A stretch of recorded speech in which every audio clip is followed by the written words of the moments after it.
What's going on, guys? It is me, Tyson the Trainer, back for another episode of the podcast. And in today, we have the guest who's back, Anita Baz.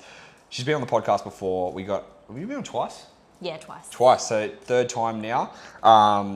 People love that we're basically, we do talk about a lot of similarities for the most part.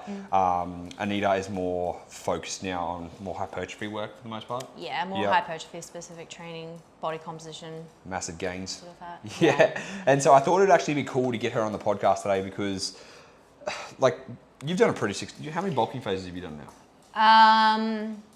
Successful bulking phases, 3. 3. And how many? This is my third one. How many actual bulking phases have you done? When did I start training? Probably 7. 7? So yeah, 7. Okay. 7 So 4 phases. learning, and then 3 pretty solid ones, right? Yeah. I'd say 1 every year, and each time it would be at least 6 months. Yeah. I've been training for about 8 years, so. And you're getting better, as you go through your gaining phases, you're kind of putting notches on your belt, you're getting better at the phases, right? Definitely. Yeah. Definitely. Yeah. And so I thought it'd be really cool to get her on because I think a lot of females would benefit from gaining phases, and I think there's a lot of issues that kind of happen when they're trying to do it because they don't know how to do it properly, or they overthink, or they get stressed out, and at the end of the day, I think having someone who's experienced like yourself, you've done a fair few, to get an idea about how you can actually go about it and just understand the process overall. So people can kind of get an idea. Because at the end of the day, you're not just going to gain pure muscle during the gaining phase. Definitely not. Unfortunately not. Yeah. There's going to be some body fat, but obviously a majority of it, we want it to come from muscle. So that's when obviously your training and nutrition needs to be dialed in to ensure that a majority of the weight that you do gain is muscle mass and not just fat. Yeah. And that's the thing, it's a majority, but it's never going to be 100% gains unless, you're running all the gear. Yeah. Yeah. And so, I guess, when it comes to just gaining phases in general, because you said just before, when was the last time you did a gaining phase? So I'm currently in a building phase. You mean my last building phase before my mini cut? Okay, so you did a mini, so you were building, did a mini cut, and then building still? So tell us about when you first started. 8 years ago when I first started? Sorry, first started this gaining phase. Okay, all right, sorry. So I did a mini cut through December. So start of December, till start of January. Perfect timing with Christmas and New Year's, but luckily enough, I just gave myself a maintenance calorie intake for that time period.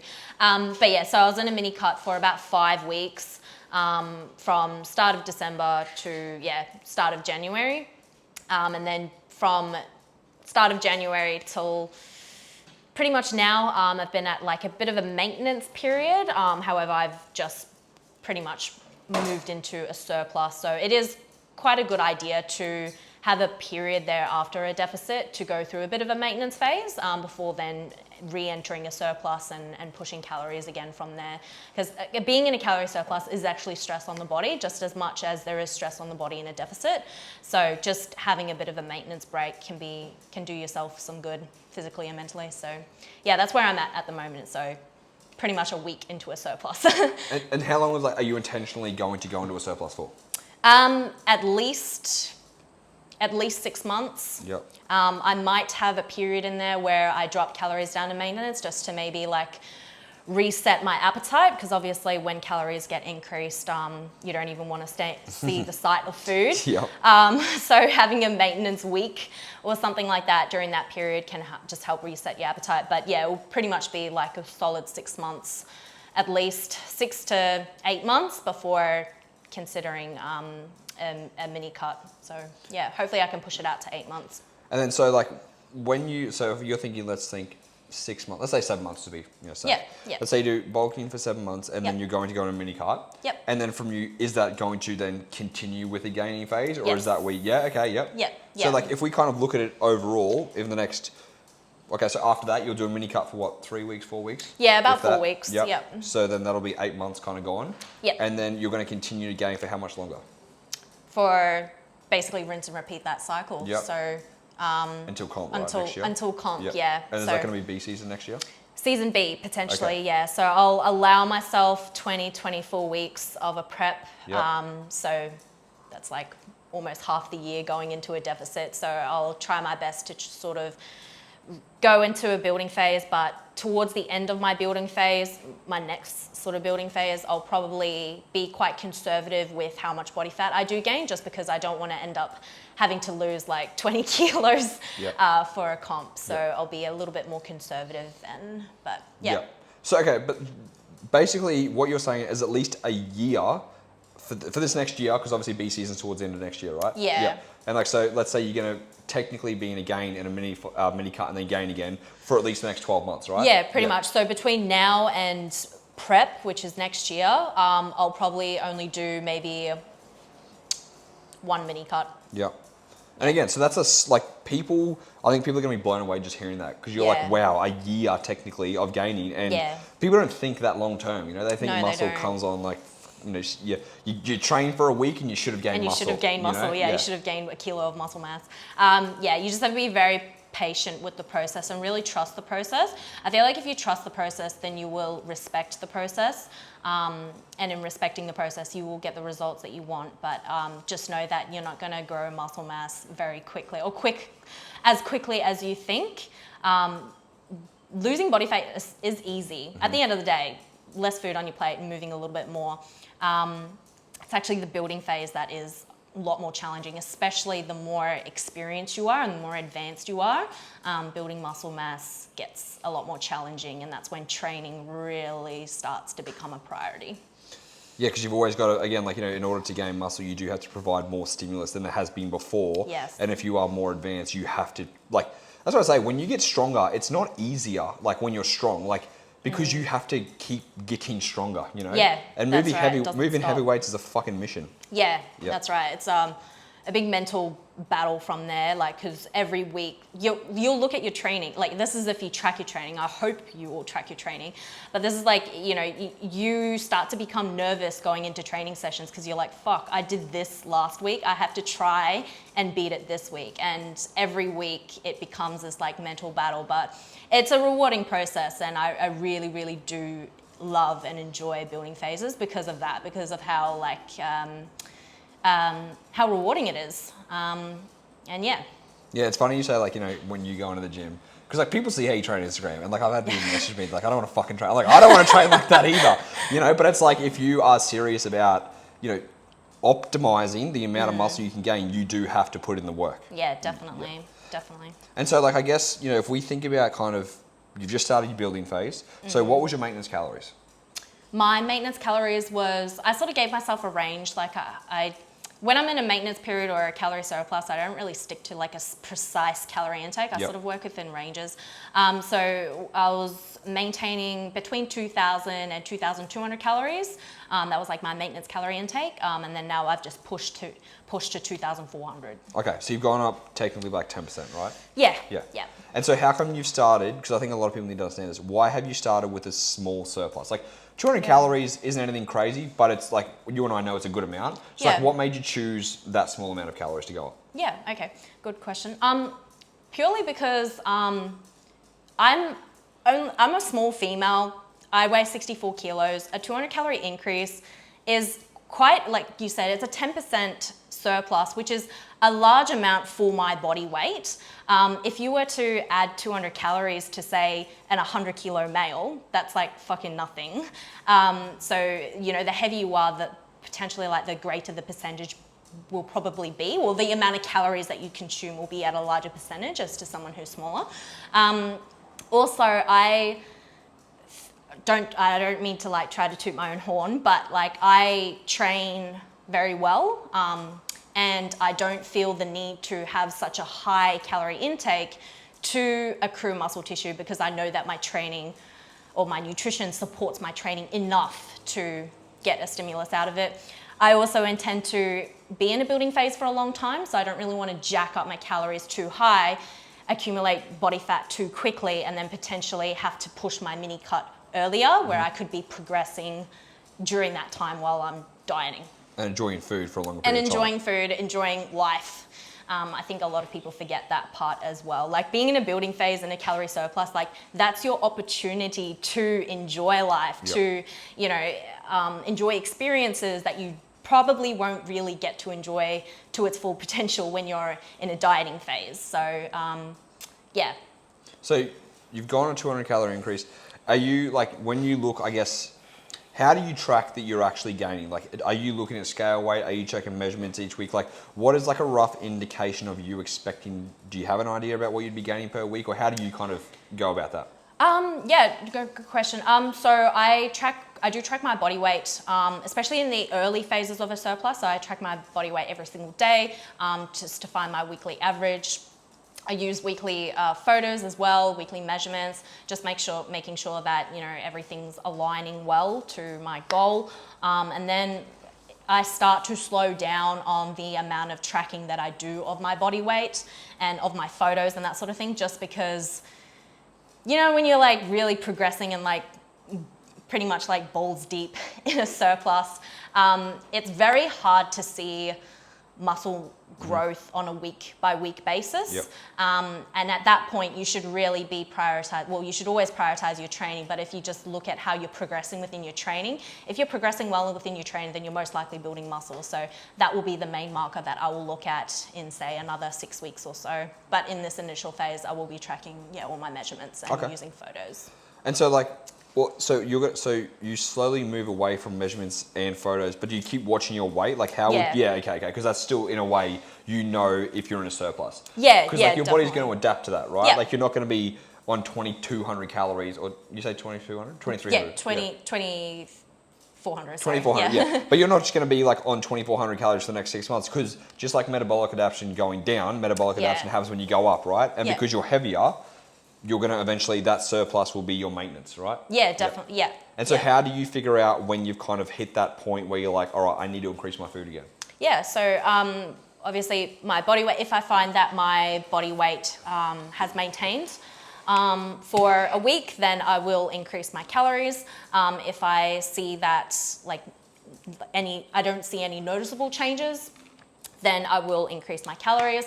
But I also use other markers like my appetite. Like if I'm starting to really notice that I am hungry, not just for like a day or like a specific period in a day, but like if I'm noticing I am a lot more hungry over the period of 7 days, then that's a good indication that I probably do need to increase my calories. So I use that as a marker to increase my calories. Okay, cool. I think that's like, again, there are going to be different coaches that have different things, and everyone's going to work differently. Like Anita says a week. I, for myself, am more conservative, and I do 2 weeks of no movement. But like the difference between a week and 2 weeks is nothing really detrimental. It's like people who gamble. Some people would rather gamble with a little bit higher odds. Some people would rather gamble with lower odds. And at the end of the day, if you your weight doesn't move for a week and you jump up, it's not going to increase by a significant amount of calories, right? So like, where would you go if you got to 2,400? The week nothing's changed and you're getting hungry. Do you do another 10% increase, or what do you do? 5 to 10%. Yeah, so like smaller increases going up. Small increases, yeah, definitely. But just going back a step, I usually, for you females out there, the week, leading up to your period, or in some girls, the week of their period, your weight will probably spike up. So a bit more water retention. Try not to use that as like, I've gained weight, so I need to cut back on my calories, or don't use that purely as a means to adjust your calories. Just give it another week, let that water retention subside before making adjustments to your calories. Yeah.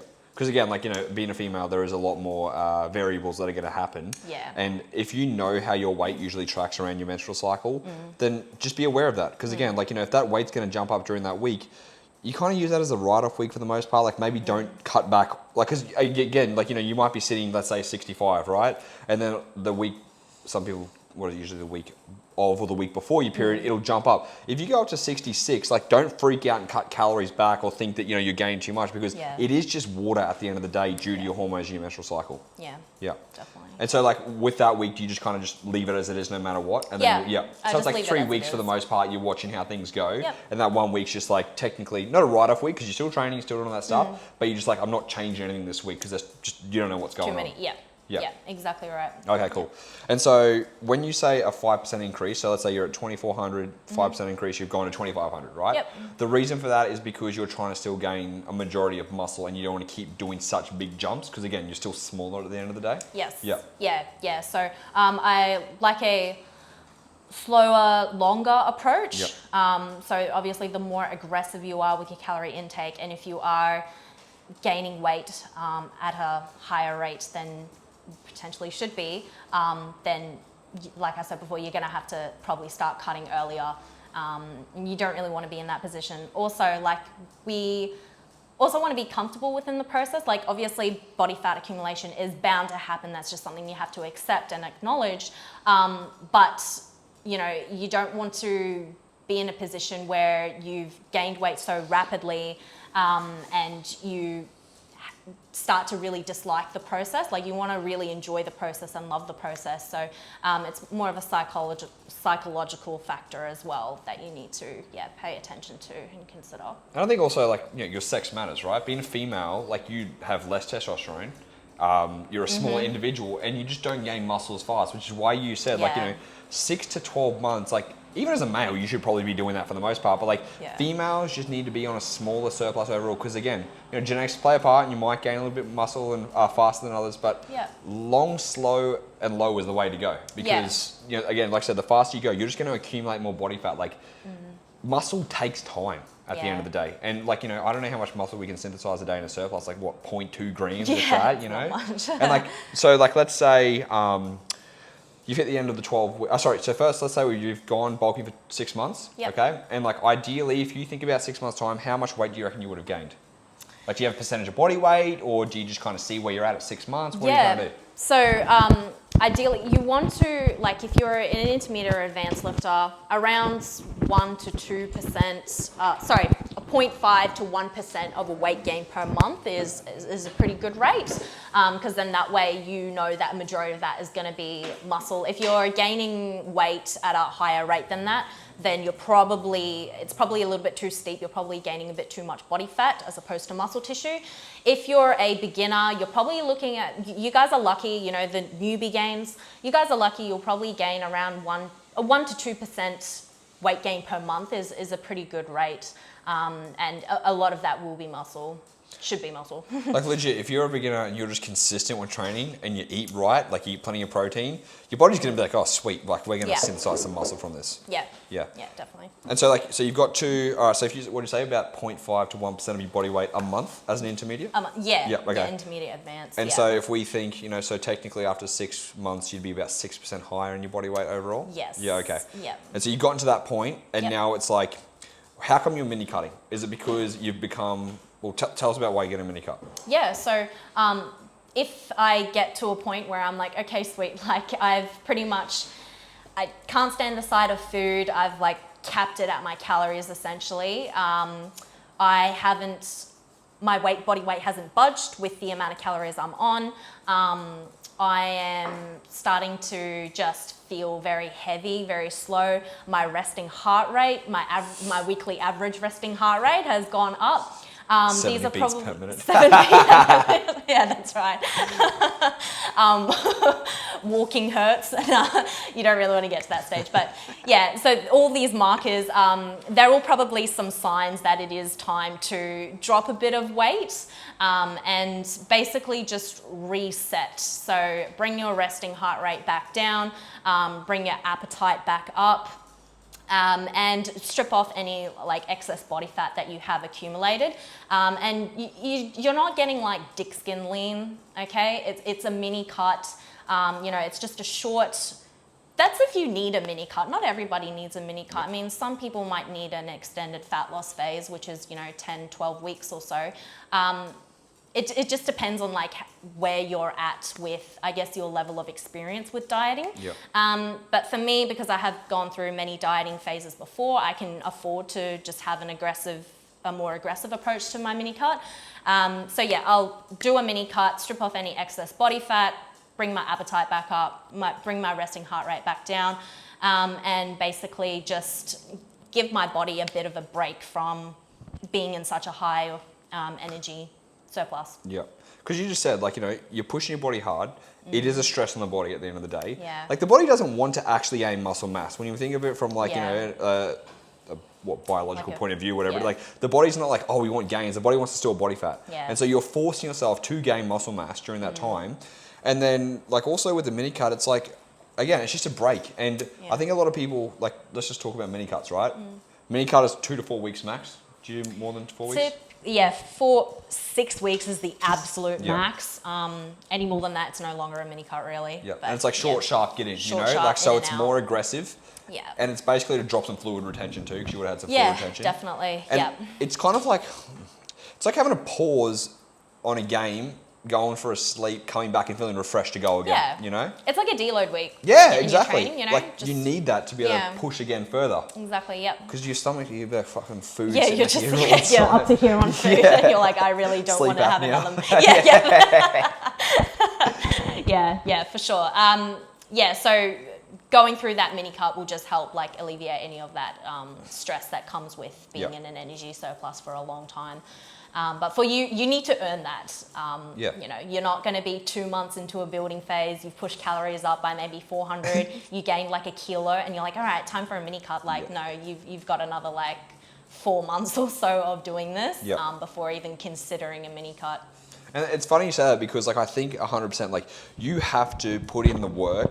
And, like, because people are going to gain 2 kilos and they're like, oh, I'm getting a mini cut. Or, like, what do we see bikini girls off season? I've gained 2 kilos. I'm like, where? Like, what the fuck? And they're like, I feel fluffy. I'm like, oh, what? Because you have a 4-pack instead of a fucking 6-pack, you know? Again, like, when we think about 6% increase in body weight, like, that's nothing small. Like, that's, a good chunk. Like, that's like 3-4 kilos type of thing, right? Yeah, especially on, like, I'm a midget, so, a 4 kilo increase, it's definitely noticeable. Yeah. Yeah. And then, like, so you've done the mini cut, and now you're like, what do we say, 6? So basically you'll do, like, let's say 6 weeks of mini cut, right? Yep. So now you're at, like, 8.5 weeks. So now you've got another 4.5 weeks of gaining still, basically. Oh, no, probably not 4.5 weeks, 4.5 months of gaining. Yes, yeah. So back into a maintenance. So I'll probably go into a maintenance phase for maybe like a week, and then, Oh, so you'll do mini cut maintenance, then go for I do like doing a maintenance week after a deficit, just to sort of, like, I guess, get your body back, sort of prep your body for the surplus rather than going from a deficit straight into a surplus, especially if with the way I approach my deficits, I go quite aggressive. So I struggle to consume going from, I'm not going to state how many calories I would consume, but a small amount of calories straight to like a surplus. That's going to be quite a large like difference. 1,000 calorie difference will wreck you real quick. Yes. So I do like going through a maintenance period first before sort of initiating a surplus. Yeah. Also, like with that, I think whether it be a mini cut or a full cut, having that maintenance phase is also like, it's showing your body this is the new weight. This is like new homeostasis. Because again, you've gone from down here, you come up here, you've cut down a little bit. All right, let's show the body this is like our less, like our happy state now before you go back up. Because if you do like a big period of cutting, like a 12-week cycle, a 12-week deficit, and then you go straight into a surplus, like you are going to gain a little bit of body fat because the body has lost fat, and it's like, all right, sweet, now we're getting this extra calorie. So after a long deficit, again, I'm like you, like I'm like, hey, if it's after a long deficit, I'm like, let's do 4 weeks at a maintenance phase before we build. With the mini cut, like depends on how the person feels. Do you want to go to a week maintenance, or do you just want to go straight to a surplus? Because your body's not going to be like, oh, we're going to need all that fat back because it's only a short, sharp. It's like the body's not even catching up. It's like, oh, what's going on now type of thing. Yeah, absolutely. Yeah. So it just depends on like what sort of approach you have to that dieting phase will just dictate how you exit the dieting phase. Yeah. So you've started now, so we think 6 months' time, that'll be what, August? Yeah. July, August. Yes, August, September, right? Yeah. Then you'll run a 6 weeks, so then that'll come through end of October, right, November? Yep. And you're going to gain through summer. Yep. So a lot of people struggle with that, okay? Yeah. And so I'm kind of interested for you, like I think a lot of female, like another reason we want to wear this is so many females want to do this, but they get so body conscious, all right? And so like how have you over time, because we've talked about your background before too. Yeah. So how have you been able to kind of overcome that? Because I'm assuming like you still get times where you feel a little bit of course. Fluffy, Yeah, of course. So some days I feel like I'm a fat shit. Like you're going to get those times, like we're all human. We all have our own, like, I guess, emotional attachment to how we look, and we do care. At the end of the day, we do give a shit about how we look, right?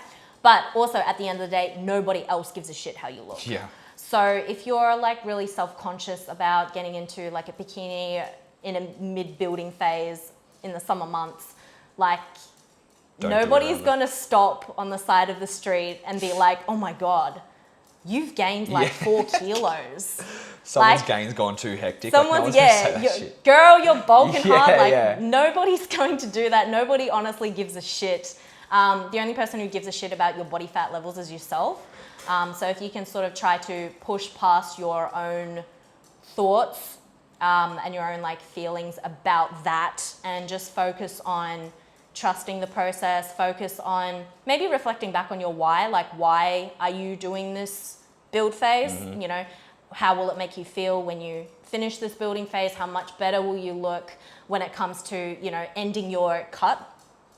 You know, how much more muscle mass, how much more, muscle mass you have accrued during that time, all that sort of stuff. So if you can like reflect back on your why, then that can sometimes make the process a little bit easier. Yeah. And so with, I guess that you just go through it no matter what, right? So you're always going to have this, like, there's always going to be that kind of niggling thought in the back of your head, like, am I going to, but like if you've just made that commitment that you're going to slowly progress for the next 6 months and you're not going to mini cut until then, like, it's just kind of pushing through that self-talk. Because again, a lot of us cause anxiety for ourselves with that mental talk when it's like, you're only doing it to yourself, you know?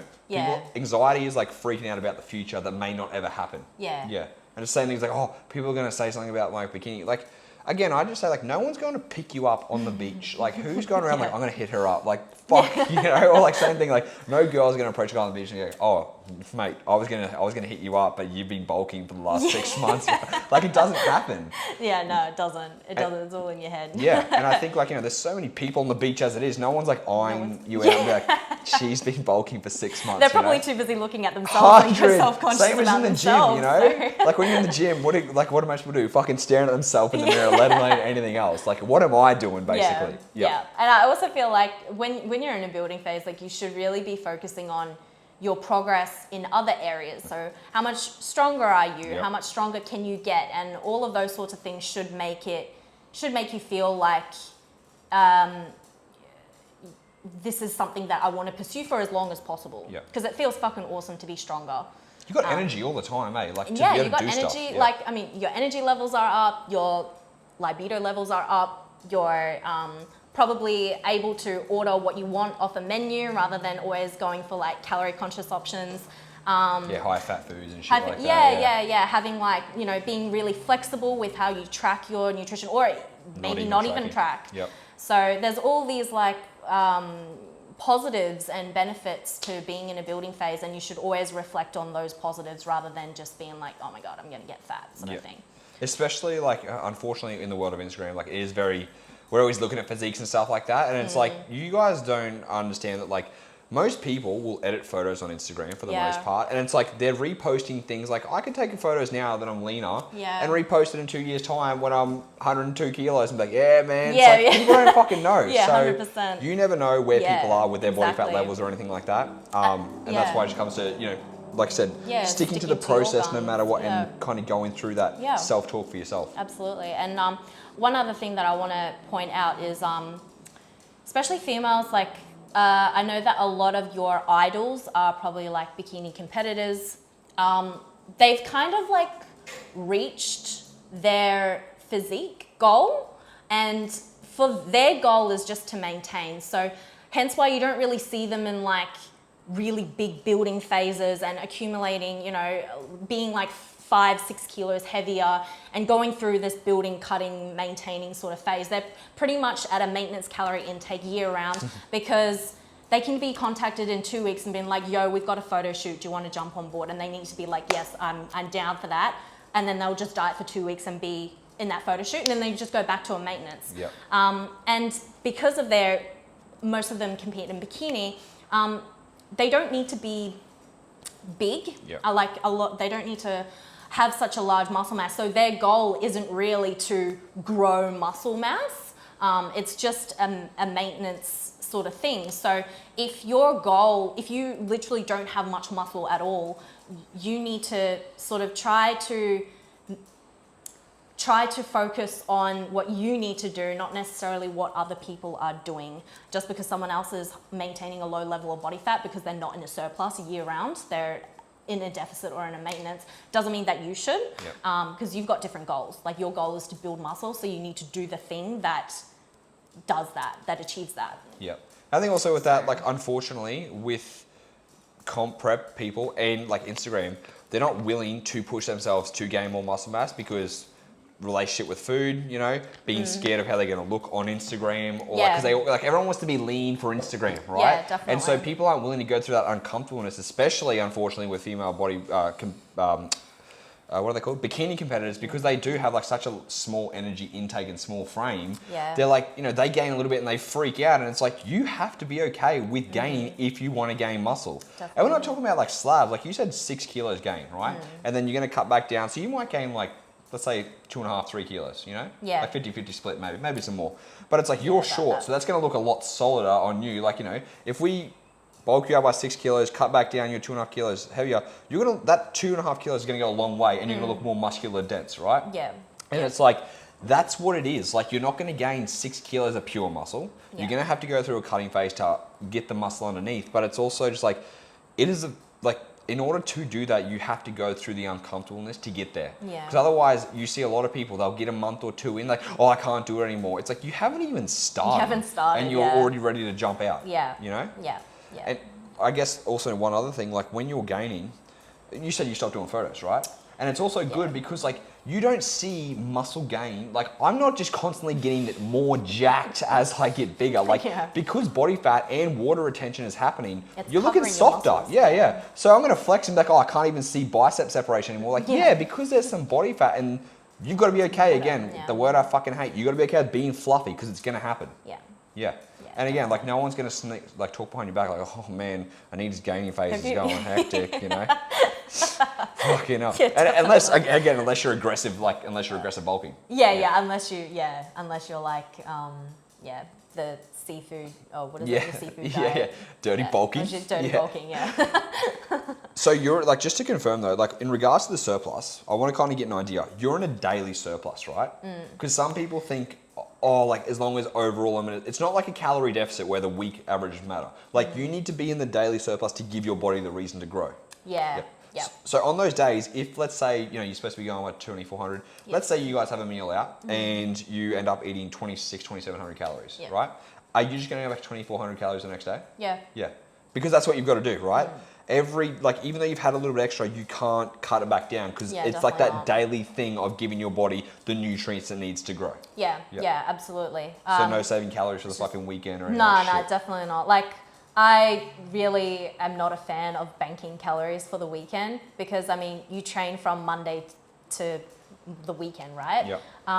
You're potentially putting gains on the table if you're not providing your body the nutrients it needs to perform well. And where do you actually like stimulate your muscles for it to grow? In the gym, in the training. It's not from food. We don't stimulate our muscles from food. We stimulate it through resistance training.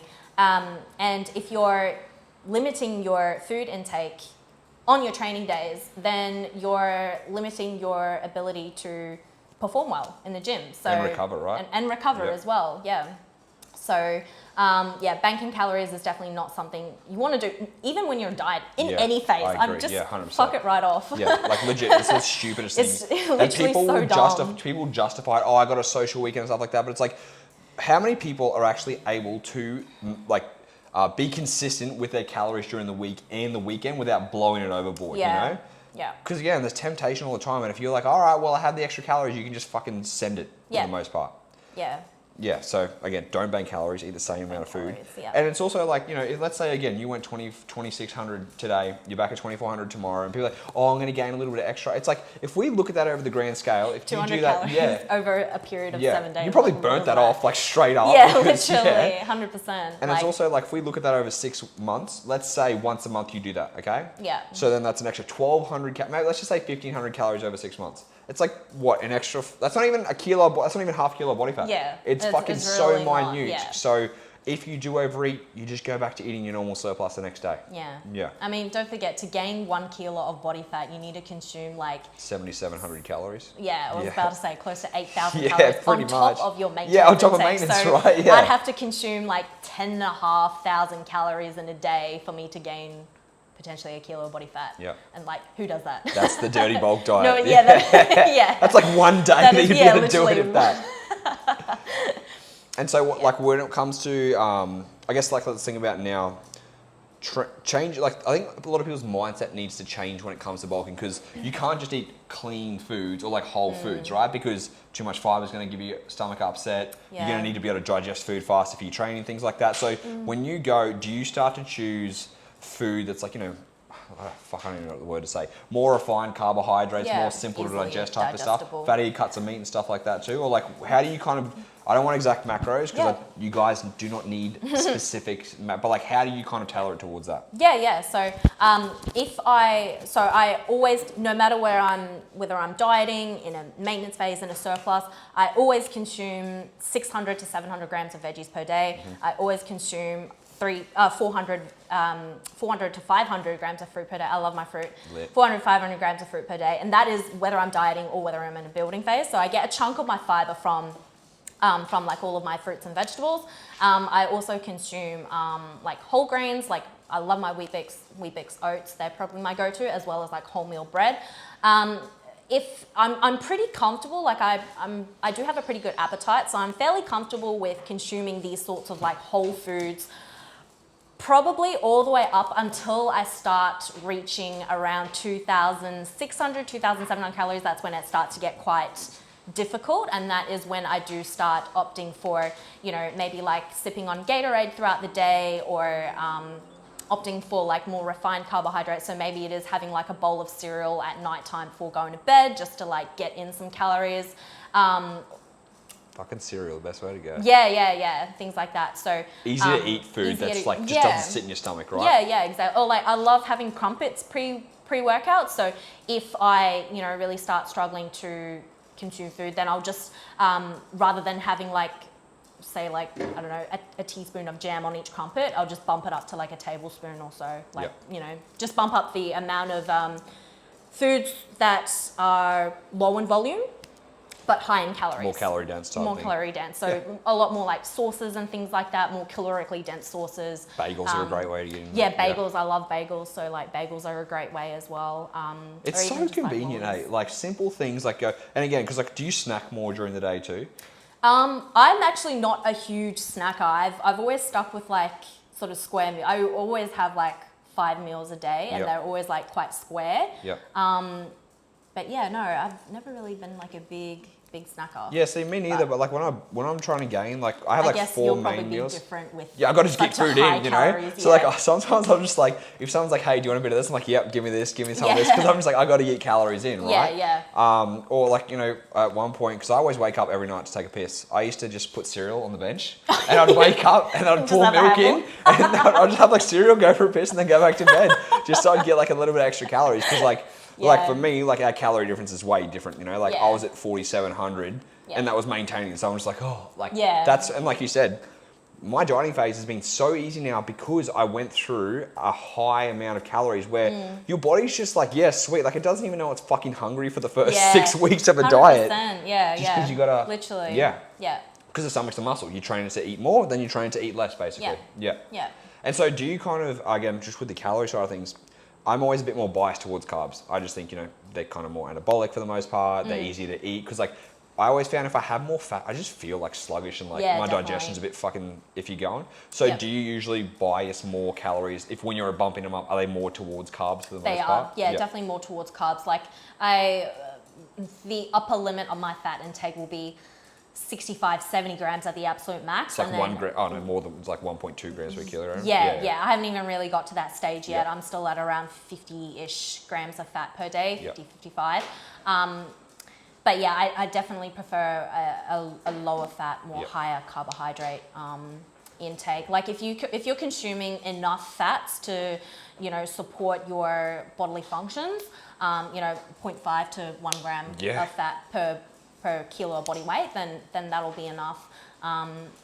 you know, at the end of the day, like calorie intake is king. Yep. But if you're going to be like, you know, cautious or consider about like Optimal.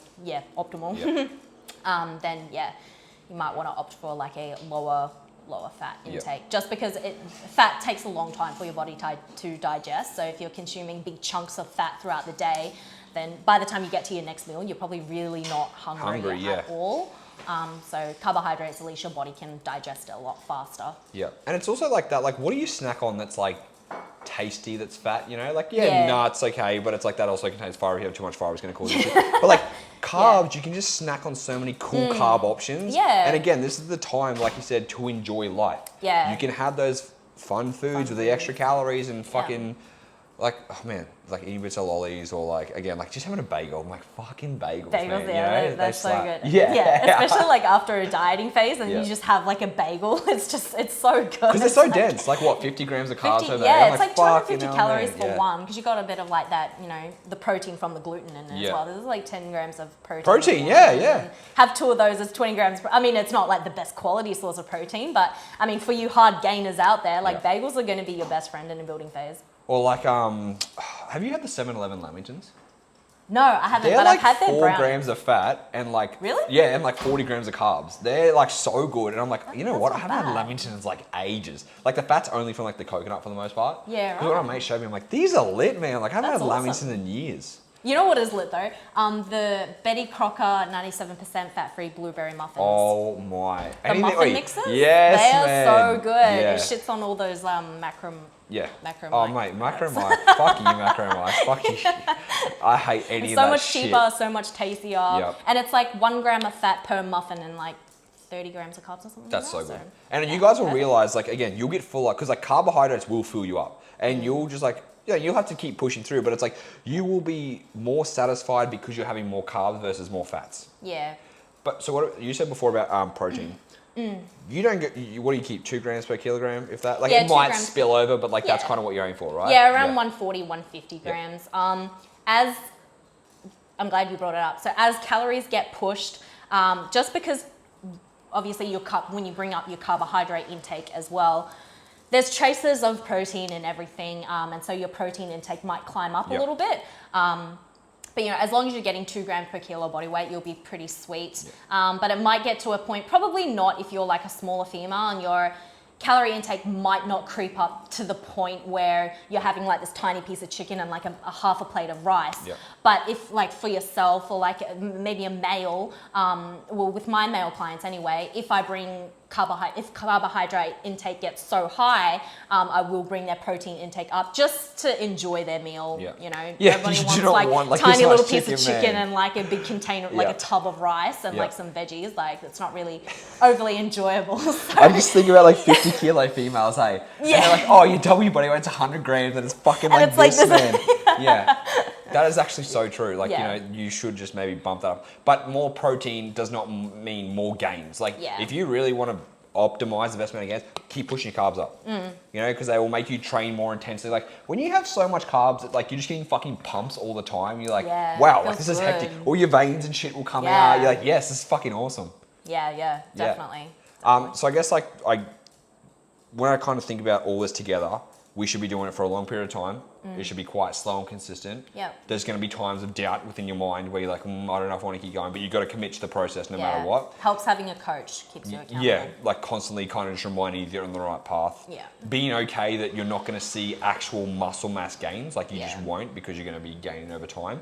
And again, have that long-term expectation of at least 6 months before you decide to put the brakes on. And that's like, if you need one. You might not need one at 6 months. You could probably go another month or so before, you know, considering a mini cut. So just assess all markers or all factors that may highlight that you need a mini cut first before being like, okay, it's 6 months, like it's time for a mini cut. Like time is, it's just a time frame. It's not like a definitive like, answer kind of thing. I guess also one more question with that then. So like, I don't like, you know, people... I kind of bring up body fat, but it's also not important, but it kind of is, right? Like, you never need to know your exact body fat percentage, okay? No, I have no idea. Exactly, right? I never have know what my body fat percentage is. Yeah, like I just know because of DEXA, and I'm just like, oh, I got a bicep vein. Like I know I'm 12% body fat. I know. I want to go for one. I've never had one before, but yeah. So like it's like people kind of get fucking caught in it's like, what's the optimal that I should get to before I gain, right? And I'm always like, you should be relatively lean, but you do not have to be dick skin shredded to be able to gain, okay? Yeah. But then you also said like, as we gain weight, our body fat will go up. Yeah. And you said, there's going to be markers and stuff, which is like your appetite, your weight not moving, you've just been pushing for a long period of time. But like, if you look at yourself in the mirror, do you ever get to a point, because again, it's kind of like trying to find this point between not having dysmorphia that stresses you out that you think you should stop your gains even though you don't need to, versus actually critiquing, is this why you have a coach so they can kind of be like, hey, we need to rein this in or slow it down? Or like, where do you kind of get an idea where you're like, maybe I'm pushing too high up? Is there a certain percentage of weight maybe? Like how do you kind of... it's a hard one, hey? It is a very hard one. Like if you're... This is probably when girth measurements might come in handy. So if you're noticing that your waist measurements are increasing faster than, say, like your bicep measurement, or like your arm measurement, or like your thighs or something like that, you're noticing that your waist is only increasing and your other measurements are probably staying low, then it's probably a sign that maybe you've just overshot your calories. And there's no big deal. Just drop it back down again. Yep. And your body weight will drop down. It doesn't necessarily mean to say that you need to start a mini cut. It'll probably mean that you need to start a mini cut if you're like 6 months into a building phase. You're not going to be 1 month into a building phase and then you're like, oh, my waist is up, but all my measurements have stayed the same. I need to go back into a deficit. Like, no, you just need to drop your calories. Yeah, you've just overshot it a little bit. You just need to drop it back down a little bit and then push on from there. So, that's when I would say girth measurements would be a sign. And obviously, like, you can use like photos and stuff like that. No, I think the girth measurement is great, especially because like waist is like, it's black and white, your waist will go up. Yeah. But like, again, if you said like month by month, we've seen like 1 centimeter on the legs and like 3 or 4 centimeters on the waist, like you kind of get an indication. Yeah. And I think that's both great for males and females. Because again, if a female's glutes are getting bigger, even though it's fat stores, I'm like, okay, sweet, your glutes are getting bigger though. But if we're seeing the waist measurement go up, you're like, all right, maybe. And again, like you can clearly see with body fat, it'll also, I don't know if you're about you, but like mine goes around my face. Yeah, like I fucking look like I'm getting double chins and shit. I get cheeks, Yeah. So there's some good indications for the most part. So like girth measurements, or again, noticing body fat where it's like, you're going to get it where certain places are, but if it's really noticeable, then it's like maybe it's time for a mini cut. Yeah. But also like if you haven't really pushed calories up too high, so say you're only in like a 15-20% surplus, right? And you are really experiencing or noticing body fat accumulation, firstly, maybe drop back your calories a little bit. But if this continues, so if every couple of weeks your measurements are going up, your waist measurement is going up and all your other measurements are going down, and you still look the same in all your body parts, but it's just like your midsection or like your hips or wherever you gain your body fat the most, that is increasing. Look at your training. Like, are you actually training hard enough to grow muscle tissue? Because don't forget, a calorie surplus is going to be beneficial if it's supporting your training. Yeah. If you're not training hard enough, and you're pushing calories, like you're going to get fatter quickly, or quicker than someone who is actually putting in their training sessions, because the nutrients that they're ingesting is actually going to do some work. It's actually going to have like a positive impact on your muscles. But if you're not training hard, then you probably don't need such a high calorie surplus. You need to earn the right to have a higher calorie intake. Yeah, to gain muscle is like a job to do, Yeah. Like you have to put in the work. Yeah. And I guess, like you said, knowing you're training hard enough, it's quite black and white. Are your numbers going up? Yeah. Are you increasing volume? What we talk about all the time. Are you progressively overloading somehow each week? Yeah. If you're still fucking squatting the same weight 4 months in and you've gained, you're like, you're clearly not not putting in the work. Yeah. And then sleep's a big thing too, right? Sleep. Recovery is sleep, literally stress. Like you break down muscle when you train. You've got to recover with food, but also sleep and managing stress. Yeah, absolutely. What do you get, like 7.5, 8 hours sleep? I try to get 8 hours minimum. I've been pretty good with my sleep lately. It's been around 8.5 hours. Weekends I sleep in, so it's like around 9 hours sometimes. Fuck, my body clock will just not let me sleep in. Yeah. Oh, really? I'm like a 7.5. Like I'm a 7.5 hour guy no matter what. Yeah, right. Yeah. So like even if I stayed up late tonight, my body's like wake up. Wake up. Yeah. So it's got its perks and it is what it is. But yeah, that's a good point. I think we've kind of covered everything. Hey, do you have anything else like you think we missed or anything like that? I think people probably, like, yes, calorie intake is very important, but please don't underestimate the importance of training. Like, that is where you gain your results from being in the gym. And if you're not really pushing yourself, and I mean really pushing yourself, like, you should be getting stronger each week. Like, if you're not aiming to get stronger every week, then I don't know what you're trying to do, what you're trying to achieve. Like, you should always have the goal to be better than you were the previous session. And your nutrition is really just there to support that and to support your goals. So yeah, don't underestimate the power of training. Okay, I've been through so many building phases, and I look back on previous building phases and I'm like, man, I could have built some more muscle mass and probably accumulated less body fat if I had just worked a bit harder in the gym. So, and like I said, like, you've done 7 phases, right? Yeah. And 4, like each time you're like, people just need to, like, because like successfully is clues, right? Yeah. You've done this successfully where you're like, hey, if I could go back and do this, so it's like, just fucking listen to what someone who has experienced the same. Yeah. But also when you say getting stronger, like that doesn't mean always just weight on the bar, right? Yeah, if you do 10 reps and you can do fucking 12 to 15 next week, you have gotten stronger because you've got that work capacity built up, and that's increase in volume overall. Yeah, absolutely. Also execution. Yeah, like getting better at technique, right? Yeah. I feel like a lot of people also underestimate execution. Like you can get stronger. You can apply more load to the bar. Anyone can lift more load. You know, it's easy to just pump out a couple more reps, but how well are you doing that? You know, you can apply all the load in the world, all the volume in the world, increase your training frequency. So bump up the amount of times you train your ass. Apply all these other, forms of progressive overload, and still not see results if your technique isn't there. So make sure that you've got your technique down pat first and foremost before adding in load, before adding in sets, before increasing training frequency. Because otherwise it just literally means nothing. You're wasting a lot of effort and time. Yeah. If you guys want to see a perfect example, go and have a look at the back photo that I put up from a year training with Michael, like all of last year. I had like no lats, right? Like I had like lats, but they weren't anything sizable. And like all we did, like I didn't get stronger on any back movements. Like we did more back movements, but I focused on because I can't see my back, I don't activate muscles as well that I can't see. So for me, focusing on like lat stimulation, like fuck man, it's night and day difference just from execution of the exercises correctly, Yeah, definitely. Like how many people don't actually know where to feel it in their lats? Yeah. It's always like, I used to feel like my biceps weirdly or like bits of my back. Yeah, and I'm like, what the fuck? Like when why I'm my triceps working? And then one of my, like Michael's like showing me, he's like contract. I'm like, what the fuck is this? Yeah, just like mind blown. Yeah. So there you go. Definitely. Execution is such an important thing too. Absolutely. Like I've come across a lot of clients who have been training for it for years, and I always start my clients off with like a baseline amount of volume just to sort of see how their body responds to that amount of volume before then increasing sets.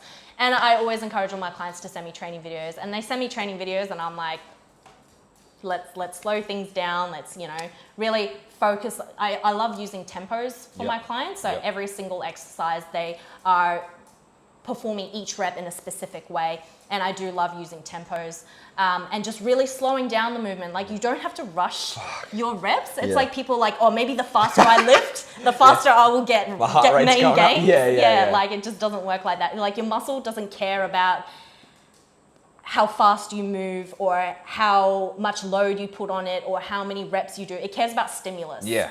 So if you can knuckle down on your technique first, then the other, forms of applying stress on the muscle or applying stimulus, that can all come at a later stage. But yeah, I've had so many clients who have made gains just from improving their technique, and we like stripped back their volume by like half from what they were previously doing, and from previous training that they had done themselves, and they've seen great results. So yeah, because you never go backwards with technique. Hey, like if you get better, it's never like, oh, I can't use as much weight. It's like, yeah, you might not be able to use as much weight, but you are stimulating the muscle to get the fucking results. Like, there's no backwards with getting better at technique, you know? It's only progress.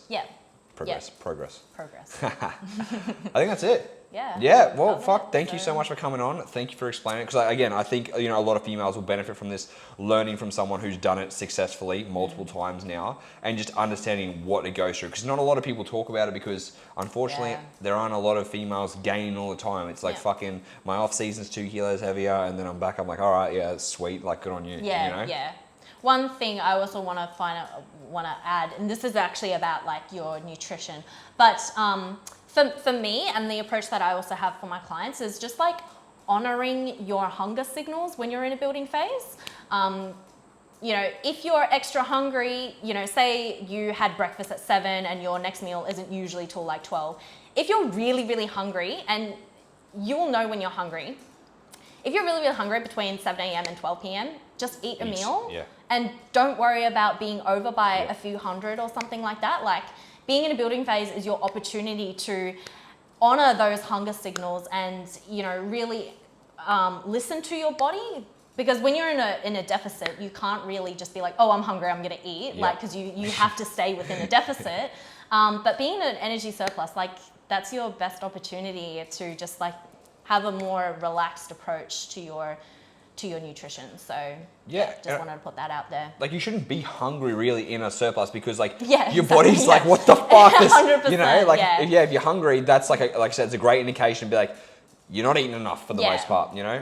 Or unless you're fucking, for some reason, which you shouldn't be, just eating literally fucking lollies and shit and not hitting fiber intakes and fruits and veggies. So like, you know, have the quality of your food there. But if you're getting hungry, again, like, eat, because it's like, you shouldn't be feeling that hungry. Like, for me, that whole year, man, I remember just looking at food and just being like, oh my fucking God. And it would be quite like a yummy meal as well.